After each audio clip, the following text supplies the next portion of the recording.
John chapter 19. Then Pilate therefore took Jesus and scourged him, and the soldiers platted a crown of thorns and put it on his head. And they put on him a purple robe, and said, Hail, King of the Jews! And they smote him with their hands. Pilate therefore went forth again, and saith unto them, Behold, I bring him forth to you, that ye may know that I find no fault in him. Then came Jesus forth, wearing the crown of thorns and the purple robe. And Pilate saith unto them, Behold the man! And when the chief priests therefore and officers saw him, they cried out, saying, Crucify him! Crucify him! Pilate saith unto them, Take ye him and crucify him, for I find no fault in him. The Jews answered him, We have a law, and by our law he ought to die, because he made himself the Son of God. When Pilate therefore heard that saying, he was more afraid, and went again into the judgment hall, and saith unto Jesus, Whence art thou? But Jesus gave him no answer. Then Pilate saith unto him, Speakest thou not unto me? Knowest thou not that I have the power to crucify thee, and have power to release thee? Jesus answered, Thou couldst have no power at all against me, except it were given thee from above. Therefore he that delivered me unto thee hath the greater sin. And from thenceforth Pilate sought to release him. But the Jews cried out, saying, If thou let this man go, thou art not Caesar's friend. Whosoever maketh himself a king speaketh against Caesar. When Pilate therefore heard that saying, he brought Jesus forth, and sat down in the judgment seat, in a place that is called the Pavement, but in the Hebrew, Gabbatha. And it was the preparation of the Passover, and about the 6th hour. And he saith unto the Jews, Behold, your king. But they cried out, Away with him! Away with him! Crucify him! Pilate saith unto them, Shall I crucify your king? The chief priests answered, We have no king but Caesar. Then delivered he him therefore unto them to be crucified. And they took Jesus, and led him away. And he, bearing his cross, went forth into a place called the place of a skull, which is called in the Hebrew, Golgotha, where they crucified him, and 2 other with him, on either side one, and Jesus in the midst.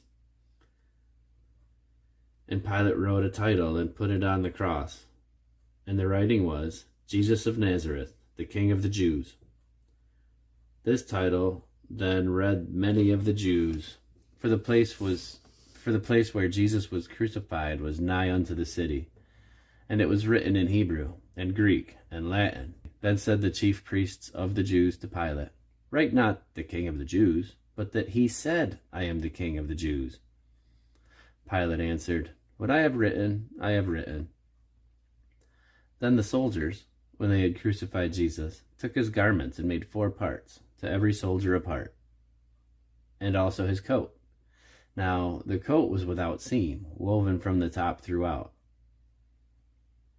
They said therefore among themselves, Let us not rend it, but cast lots for it, whose it shall be, that the scripture might be fulfilled, which saith, They parted my raiment among them, and for my vesture did they cast lots. These things therefore the soldiers did. Now there stood by the cross of Jesus his mother, and his mother's sister Mary, the wife of Cleopas, and Mary Magdalene. When Jesus therefore saw his mother, and the disciple standing by whom he loved, he saith unto his mother, Woman, behold thy son. Then saith he to the disciple, Behold thy mother. And from that hour the disciple took her unto his own home. After this, Jesus, knowing all things were now accomplished, that the scripture might be fulfilled, saith, I thirst. Now there was set a vessel full of vinegar, and they filled a sponge with vinegar, and put it upon hyssop, and put it to his mouth.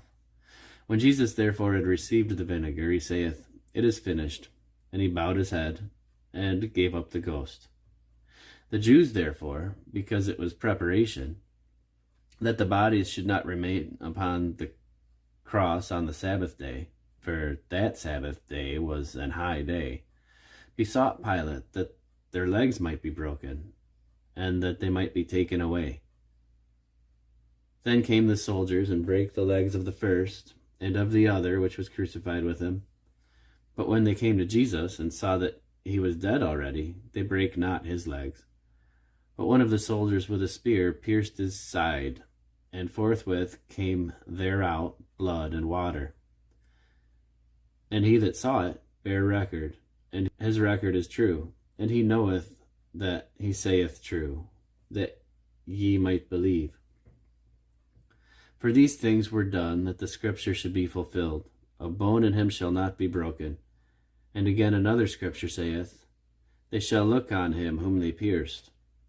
And after this, Joseph of Arimathea, being a disciple of Jesus, but secretly for fear of the Jews, besought Pilate that he might take away the body of Jesus. And Pilate gave him leave. He came therefore, and took the body of Jesus. And there came also Nicodemus, which at the first came to Jesus by night, and brought a mixture of myrrh and aloes, about 100 pound weight. Then took they the body of Jesus, and wound it in linen clothes, with the spices, as the manner of the Jews is to bury. Now in the place where he is crucified there was a garden, and in the garden was a new sepulchre, wherein was never man yet laid. There they laid Jesus therefore, because of the Jews' preparation day, for the sepulchre was nigh at hand.